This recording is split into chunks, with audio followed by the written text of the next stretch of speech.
আসসালামু আলাইকুম। আমি মোহাম্মদ শাকির রহমান, প্রভাষক, হিসাব বিজ্ঞান বিভাগ, রুকনউদ্দিন গার্লস ডিগ্রি কলেজ। আজকে আমার অনলাইন ক্লাসের সাবজেক্ট হচ্ছে বিজনেস ম্যাথ। বিজনেস ম্যাথের 2021 সালের অ্যাকাউন্টিং ডিপার্টমেন্টের ম্যাথ কোশ্চেন আমরা সলিউশন করতে যাচ্ছি। তো 2021 সালের 5 নম্বর যে থিওরিটা আছে, ওই থিওরিটা আজকে আমরা সলিউশন করতে যাচ্ছি। তো আমরা শুরু করি।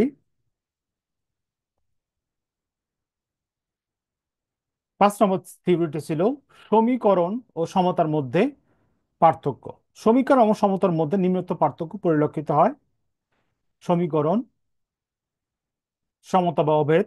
প্রথম পার্থক্য হচ্ছে সংজ্ঞাগত সমীকরণের দুটি বীজগণিতের চল রাশির মধ্যে সমতা সূচক সমান সমান চিহ্ন দ্বারা প্রকাশকে সমীকরণ বলে।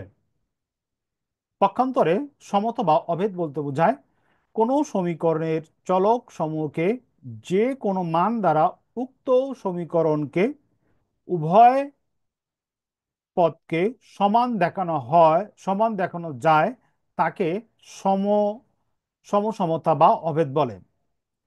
প্রতীক, সমীকরণের ক্ষেত্রে ইকুয়াল টু বা সমান সমান চিহ্ন প্রতীক ব্যবহার করা হয়ে থাকে। অভেদের ক্ষেত্রে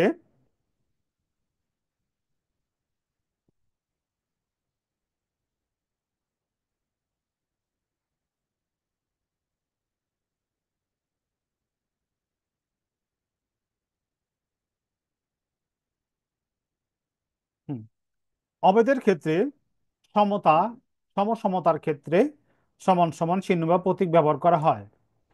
ব্যবহারের ক্ষেত্র, সমীকরণ দ্বারা অজ্ঞাত চলরাশির মান বের করা হয়।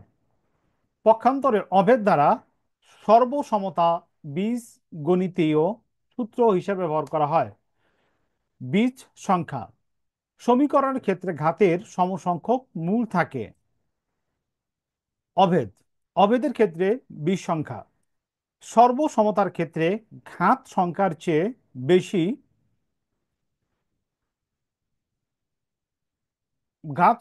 চেয়ে বেশি মূল বা বীজ থাকে।